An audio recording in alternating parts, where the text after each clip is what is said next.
ओम श्री परमात्मने नमः। राधे राधे मित्रों, हर हर महादेव। फ्रेंड्स, आज हम सभी श्रीमद् भगवद गीता के 18वें अध्याय, जिसका नाम मोक्ष संन्यास योग है, उसका महात्म्य और अध्याय का श्रवण करेंगे।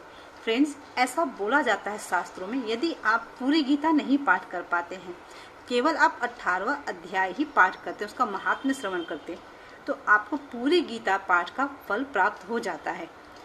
अगर आपके पास समय नहीं है तो आप केवल 18वें अध्याय का ही श्रवण कर लिया करें। तो चलिए शुरुआत करते हैं। प्रभु के श्री चरणों में नमन करते हुए, श्री कृष्ण गोविंद हरे मुरारे, हे नाथ नारायण जय वासुदेव। श्रीमद् भगवद गीता के 18वें अध्याय का महात्म्य। श्री पार्वती जी ने कहा, भगवान आपने 17वें अध्याय का महात्म्य बतलाया, अब 18वें अध्याय के महात्म्य का वर्णन कीजिए। श्री महादेव जी कहते हैं, गिरिनंदिनी जिनमें आनंद की धारा बहाने वाले 18वें अध्याय के पावन महात्म्य को, जो वेद से भी उत्तम है, श्रवण करो। यह संपूर्ण शास्त्रों का सर्वस्व, कानों में पड़ा हुआ रसायन के समान तथा संसार के यातना जाल को छिन्न भिन्न करने वाला है। सिद्ध पुरुषों के लिए परम रहस्य की वस्तु है। इसमें अविद्या का नाश करने की पूर्ण क्षमता है। यह भगवान विष्णु की चेतना तथा सर्वश्रेष्ठ परम पद है। इतना ही नहीं, यह विवेकमयी लता का मूल, काम, क्रोध और मत को नष्ट करने वाला है। इंद्र आदि देवताओं के चित्त का विश्राम मंदिर तथा सनक, सनंदन आदि महायोगियों का मनोरंजन करने वाला है। इसके पाठ मात्र से ही यमदूतों की गर्जना बंद हो जाती है।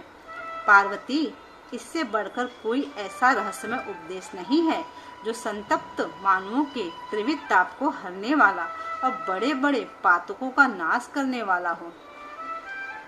18वें अध्याय का लोकोत्तर महात्म्य है। इसके संबंध में जो पवित्र उपाख्यान है, उसे भक्ति पूर्वक सुनो। उसके श्रवण मात्र से जीव समस्त पापों से नष्ट हो जाता है।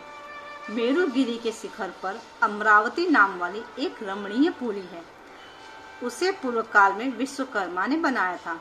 उस पुरी में देवताओं द्वारा सेवित इंद्र सची के साथ निवास करते थे।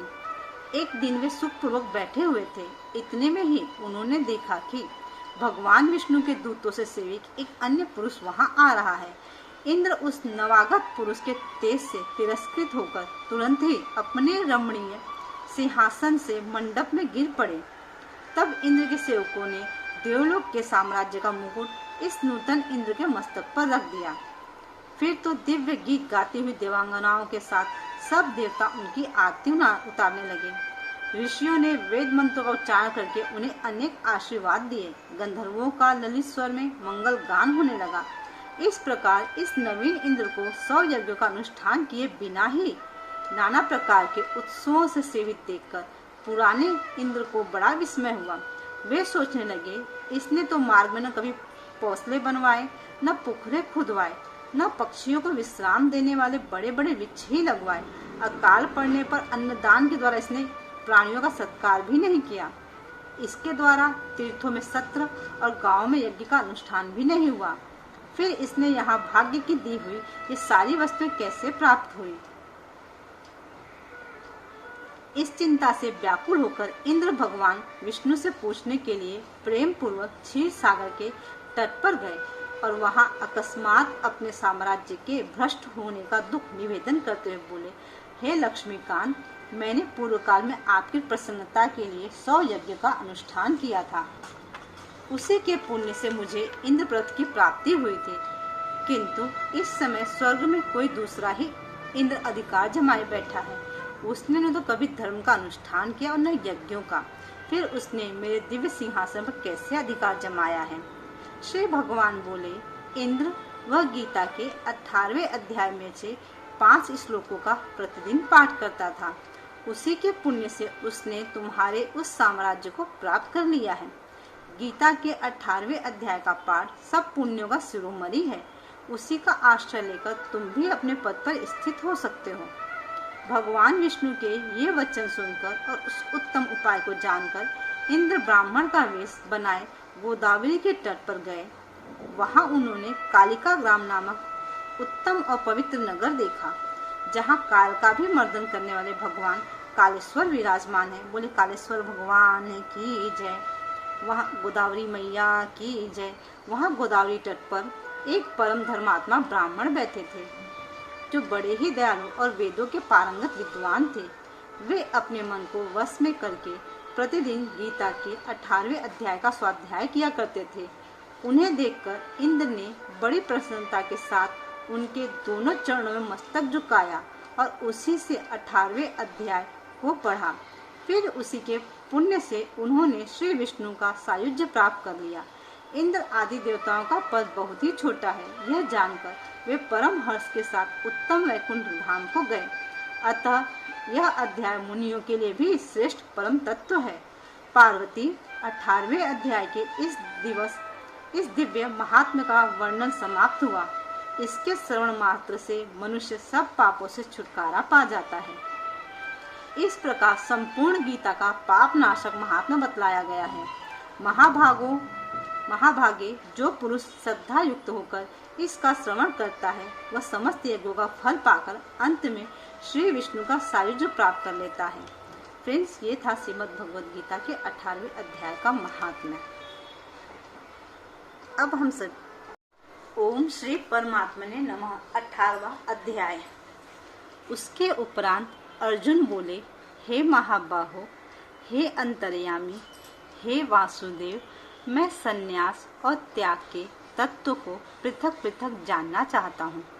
इस प्रकार अर्जुन के पूछने पर श्री कृष्ण भगवान बोले, हे अर्जुन, कितने ही पंडित जन तो काम्य कर्मों के त्याग को संन्यास जानते हैं और कितने ही विचारकुल पुरुष सब कर्मों के फल के त्याग को त्याग कहते हैं, तथा कई एक विद्वान ऐसे कहते हैं कि कर्म सभी दोष युक्त हैं, इसलिए त्यागने के योग्य हैं, और दूसरे विद्वान ऐसे कहते हैं कि यज्ञ, दान और तप रूप कर्म त्यागने योग्य नहीं है। परंतु हे अर्जुन, उस त्याग के विषय में तुम मेरे निश्चय होकर सुन। हे पुरुष श्रेष्ठ, वह त्याग सात्विक, राजस और तामस ऐसे तीनों प्रकार का ही कहा गया है, तथा यज्ञ, दान और तप रूप कर्म त्यागने के योग्य नहीं है, किंतु वह निसंदेह करना कर्तव्य है, क्योंकि यज्ञ, दान और तप यह तीनों ही बुद्धिमान पुरुषों को पवित्र करने वाले हैं। इसलिए हे पार्थ, यह यज्ञ, दान और तप रूप कर्म तथा और भी संपूर्ण शेष कर्म आसक्ति को और फलों को त्याग कर अवश्य करने चाहिए, ऐसा मेरा निश्चय किया हुआ उत्तम मत है। हे अर्जुन, नित्य कर्म का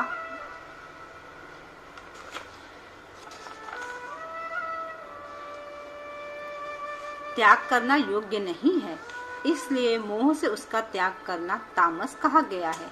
यदि कोई मनुष्य जो कुछ कर्म है वह सभी दुख रूप है, ऐसे समझकर सारे क्लेश के भय से कर्मों का त्याग कर दे, तो वह पुरुष उस राजस त्याग को करके भी त्याग के फल को प्राप्त नहीं होता है, अर्थात उसका वह त्याग व्यर्थ ही है। हे अर्जुन, करना कर्तव्य है, ऐसे समझकर ही जो शास्त्र विधि से नियत किया हुआ कर्तव्य कर्म आसक्ति को फल को त्याग कर किया जाता है, वही सात्विक त्याग माना गया है। अर्थात कर्तव्य कर्मों को स्वरूप से न त्याग कर उनमें जो आसक्ति और फल का त्यागना है, वही सात्विक त्याग माना गया है। हे अर्जुन, जो पुरुष अकल्याणकारक कर्म से तो द्वेष नहीं करता है और कल्याणकारक कर्म में आसक्त नहीं होता है, वह शुद्ध सत्व गुण से युक्त हुआ पुरुष संशय रहित, ज्ञानवान और त्यागी है, क्योंकि देहधारी पुरुष के द्वारा संपूर्णता से सब कर्म त्यागे जाने को शक्य नहीं है। इससे जो पुरुष कर्मों के फल का त्यागी है, वही त्यागी है, ऐसा कहा जाता है।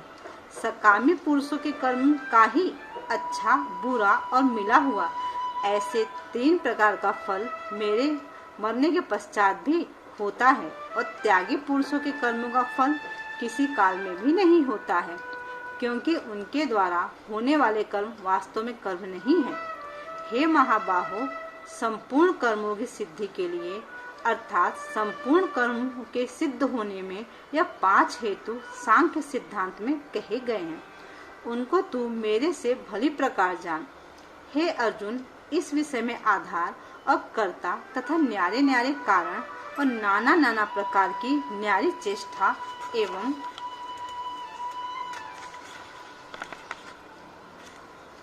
वैसे ही 5वां हेतु दैव कहा गया है, क्योंकि मनुष्य मन, वाणी और शरीर से शास्त्र के अनुसार अथवा विपरीत जो भी कुछ कर्म आरंभ करता है उसके यह 5 ही कारण हैं। परंतु ऐसा होने पर भी जो पुरुष अशुभ बुद्धि होने कारण उस विषय में केवल शुद्ध स्वरूप आत्मा को कर्ता देखता है, वह मलिन बुद्धि वाला अज्ञानी यथार्थ नहीं देखता है। हे अर्जुन, जिस पुरुष के अंतःकरण में मैं करता हूँ ऐसा भाव नहीं है तथा जिसकी बुद्धि सांसारिक पदार्थों में और संपूर्ण कर्मों में लिपायमान नहीं होती है, वह पुरुष इन सब लोगों को मारकर भी वास्तव में न तो मरता है और न पाप से बनता है। हे भारत, ज्ञाता, ज्ञान और ज्ञेय यह तीनों तो कर्म के प्रेरक हैं, अर्थात इन तीनों के संयोग से तो कर्म में प्रवृत्त होने की इच्छा होती है, अर्थात और कर्ता, कारण और क्रिया यह तीनों कर्मों के संग्रह हैं, अर्थात इन तीनों के संयोग से ही कर्म बनता है। उन सब में ज्ञान और कर्म तथा कर्ता भी गुणों के भेद से सांख्य शास्त्र में 3 प्रकार से कहे गए हैं। उनको भी तू मेरे से भली प्रकार सुन। हे अर्जुन, जिस ज्ञान से मनुष्य पृथक पृथक सब भूतों में एक अविनाशी परमात्मा भाव को विभाग रहित समभाव से स्थित देखता है, उस ज्ञान को तू सात्विक जान। और जो ज्ञान अर्थात जिस ज्ञान के द्वारा मनुष्य संपूर्ण भूतों में भिन्न भिन्न प्रकार के अनेक भावों को न्यारा न्यारा करके जानता है, उस ज्ञान को तू राजस जान। और जो ज्ञान एक कार्य रूप शरीर में संपूर्णता के सदृश आसक्त है, अर्थात जिस विपरीत ज्ञान के द्वारा मनुष्य एक क्षण भंगुर नाशवान शरीर को ही आत्मा मानकर उसमें सर्वस्व की भांति आसक्त रहता है, तथा जो बिना युक्ति वाला तत्व अर्थ से रहित और तुच्छ है, वह ज्ञान तामस कहा गया है। हे अर्जुन, जो कर्म शास्त्र विधि से नियत किया हुआ है और कर्तापन के अभिमान से रहित, फल को न चाहने वाले पुरुषों द्वारा बिना राग द्वेष के किया हुआ है, वह कर्म सात्विक कहा जाता है। और जो कर्म बहुत परिश्रम से युक्त है तथा फल को चाहने वाले और अहंकार युक्त पुरुष द्वारा किया जाता है, वह कर्म राजस कहा गया है। तथा जो कर्म परिणाम, हानि, हिंसा और सामर्थ्य को न विचार कर केवल अज्ञान से आरंभ किया जाता है, वह कर्म तामस कहा जाता है। हे अर्जुन, जो कर्ता आसक्ति से रहित और अहंकार के वचन न बोलने वाला, धैर्य और उत्साह से युक्त, कार्य के सिद्ध होने और न होने में हर्ष शोकादि विकारों से रहित है, वह कर्ता तो सात्विक कहा जाता है। जो आसक्ति से युक्त, कर्मों के फल को चाहने वाला और लोभी है तथा दूसरों को कष्ट देने के स्वभाव वाला, अशुद्धचारी और हर्ष शोक के लिपायमान है, वह कर्ता राजस कहा गया है। और जो विपेक्ष युक्त चित्त वाला, शिक्षा से रहित, घमंडी, धूर्त और दूसरों की आजीविका का नाश एवं शोक करने के स्वभाव वाला, आलसी और दीर्घसूत्री है, वह कर्ता तामस कहा जाता है। हे अर्जुन, तू बुद्धि और धारण शक्ति का भी गुणों के कारण 3 प्रकार का भेद संपूर्णता से विभाग पूर्वक मेरे से कहा हुआ सुन। हे पार्थ, प्रवृत्ति मार्ग और निवृत्ति मार्ग को तथा कर्तव्य और कर्तव्य को एवं भय और अभय को तथा बंधन और मोक्ष को जिस बुद्धि तत्व से जानती है, वह बुद्धि तो सात्विक ही है। हे पार्थ, जिस बुद्धि के द्वारा मनुष्य धर्म और अधर्म को तथा कर्तव्य और अकर्तव्य को भी यथार्थ नहीं जानता है, वह बुद्धि राजसी है। और हे अर्जुन, जो तमोगुण से आवृत्त हुई बुद्धि अधर्म को धर्म ऐसा मानती है और तथा और भी संपूर्ण अर्थों को विपरीत ही मानती है, वह बुद्धि तामसी है। हे पार्थ, ध्यान योग के द्वारा जिस अभिविचारणी धारणा से मनुष्य मन, प्राण और इंद्रियों की क्रियाओं को धारण करता है, वह धारणा तो सात्विकी है। और हे पितापुत्र अर्जुन, फल की इच्छा वाला मनुष्य अति आसक्ति से जिस धारणा को द्वारा धर्म, अर्थ और कर्मों को धारण करता है, वह धारणा राजसी है। तथा हे पार्थ, दुष्ट बुद्धि वाला मनुष्य जिस धारणा के द्वारा निद्रा, भय, चिंता और दुख को एवं उन्मत्ता को भी नहीं छोड़ता, अर्थात धारण किया जाता, वह धारणा तामसी है। हे अर्जुन, अब सब सुख भी तू 3 प्रकार से मेरे में सुन। हे भरतश्रेष्ठ, जिस सुख में साधक पुरुष भजन, ध्यान और सेवादि के अभ्यास से रमण करता है, वह दुखों को अंत को प्राप्त होता है। वह सुख प्रथम साधन के आरंभ काल में यद्यपि विष के सदृश भासता है, परंतु परिणाम में अमृत के तुल्य है। इसलिए जो भगवत विषयक बुद्धि के प्रसाद से उत्पन्न हुआ सुख है, वह सात्विक कहा गया है। जो सुख विषय और इंद्रियों के सहयोग से होता है, वह यद्यपि भोग काल में अमृत के सदृश भासता है, परंतु परिणाम में विष के सदृश है, इसलिए वह सुख राजस कहा गया है। तथा जो सुख भोग काल में परिणाम में भी आत्मा को मोहने वाला है, वह निंद्रा, आलस्य और प्रमाद से उत्पन्न हुआ सुख तामस कहा गया है। और हे अर्जुन, पृथ्वी में, स्वर्ग में अथवा देवताओं में ऐसा वह कोई भी प्राणी नहीं है जो इन प्रकृति से उत्पन्न हुए तीनों गुणों से रहित हो, क्योंकि यावन मात्र सर्व जगत त्रिगुणमयी माया का ही विकार है। इसलिए हे परंतप, ब्राह्मण, क्षत्रिय, वैश्यों के तथा शूद्रों के भी कर्म स्वभाव से उत्पन्न हुए गुणों करके विभक्त किए गए हैं, अर्थात पूर्वकृत कर्मों के संस्कार रूप स्वभाव से उत्पन्न हुए गुणों के अनुसार विभक्त किए गए हैं। उनमें अंतःकरण का निग्रह, इंद्रियों का दमन, बाहर भीतर की शुद्धि, धर्म के लिए कष्ट सहन करना और क्षमा भाव एवं मन, इंद्रियों और शरीर की सरलता, आस्तिक बुद्धि, शास्त्र विषयक ज्ञान और परमात्मा तत्व का अनुभव भी ये तो ब्राह्मण के स्वाभाविक कर्म है। शूरवीरता, तेज, धैर्य, चतुरता और युद्ध में न भागने का स्वभाव एवं दान और स्वामी भाव अर्थात निस्वार्थ भाव से सबका हित सोचकर शास्त्र ज्ञानुसार शासन द्वारा प्रेम के सहित पुत्र तुल्य प्रजा को पालन करने का भाव, यह सब क्षत्रिय के स्वाभाविक कर्म है।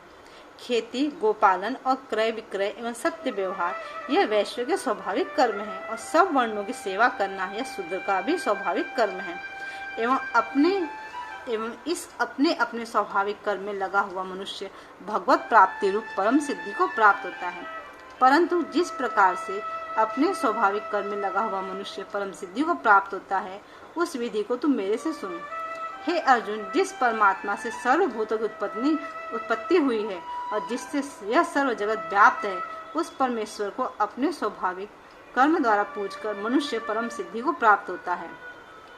इसलिए अच्छे प्रकार आचरण किए हुए दूसरे के धर्म से गुण रहित भी अपना धर्म श्रेष्ठ है, क्योंकि स्वभाव से नित्य किए हुए स्वधर्म रूप कर्म को करता हुआ मनुष्य पाप को नहीं प्राप्त होता है। अतएव हे कुंती पुत्र, दोष युक्त भी स्वाभाविक कर्म को नहीं त्यागना चाहिए, क्योंकि धुएं से अग्नि के सदृश सभी कर्म किसी न किसी दोष से आवित्र हैं। हे अर्जुन, सर्वत्र आसक्ति रहित बुद्धि वाला, स्पृशा रहित और जीते हुए अंतःकरण वाला पुरुष सांख्य योग के द्वारा भी परम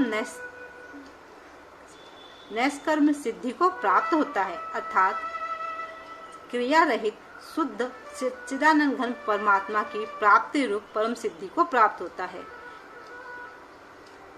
इसलिए हे कुंती पुत्र, अंतःकरण की शुद्धि रूप सिद्धि को प्राप्त हुआ पुरुष जैसे सांख्य योग के द्वारा सच्चिदानंद घन ब्रह्मा को प्राप्त होता है, तथा जो तत्व ज्ञान की परानिष्ठा है उसको भी तू मेरे से संक्षेप से जान।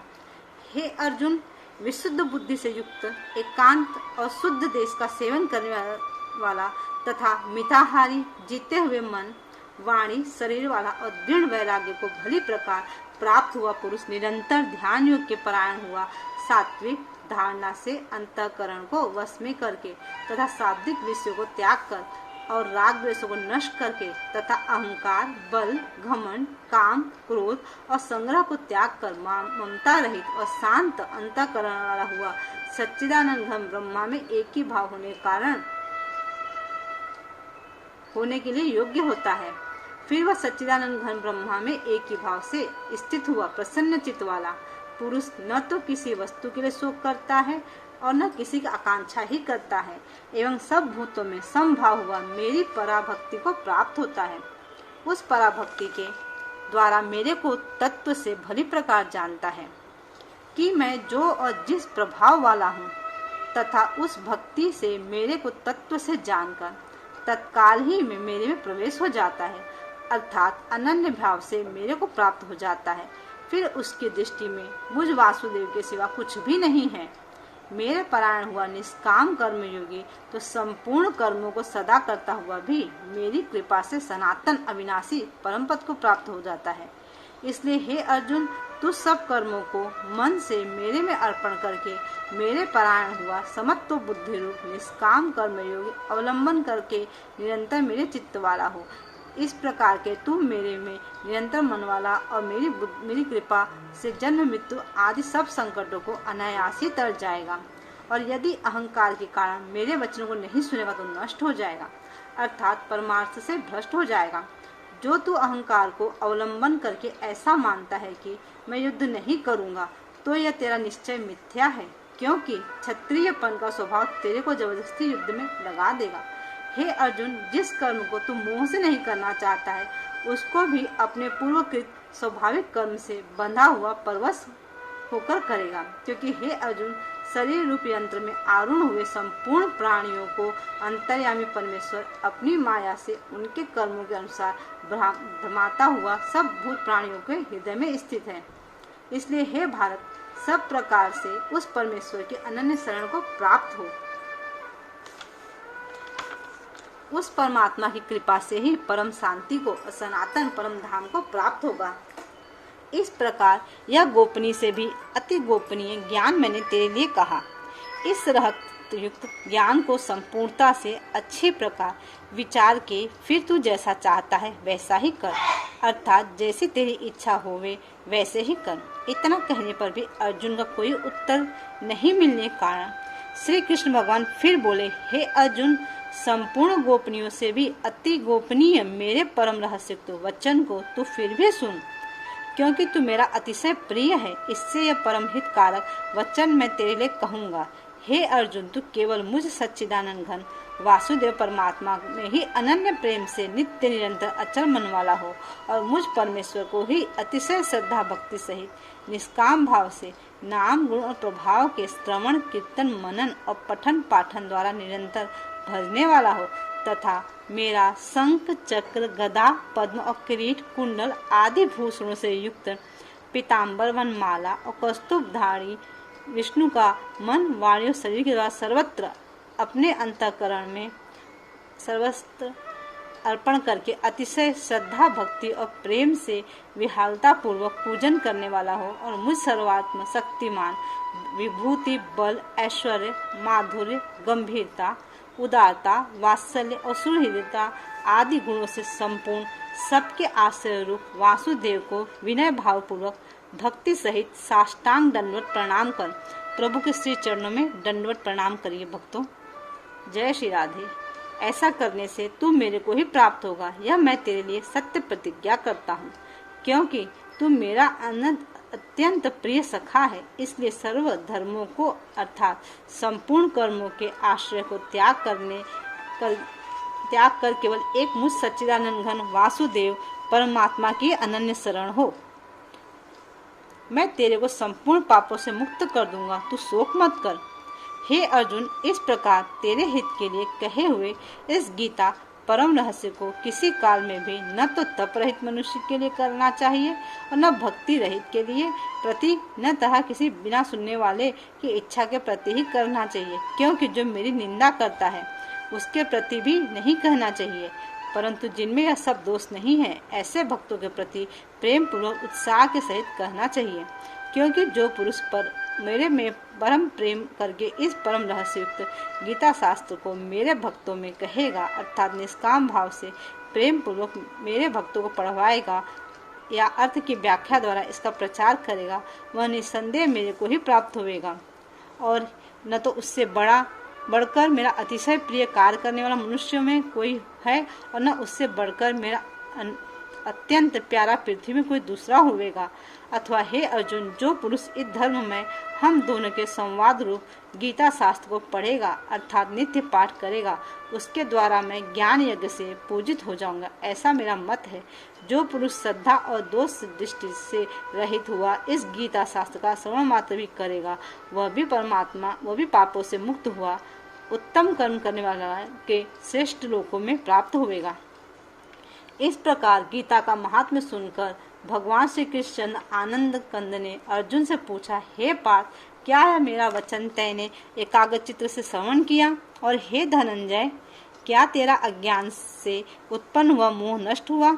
इस प्रकार भगवान के पूछने पर अर्जुन बोले, हे अच्युत, आपकी कृपा से मेरा मोह नष्ट हो गया है और मुझे स्मृति प्राप्त हुई है, इसलिए मैं संशय रहित हुआ स्थित हूँ और आपकी आज्ञा का पालन करूंगा। इसके उपरांत संजय बोले, हे राजन, इस प्रकार मैंने श्री वासुदेव के और महात्मा अर्जुन के इस अद्भुत रहस्युक्त और रोमांचकारक संवाद को सुना।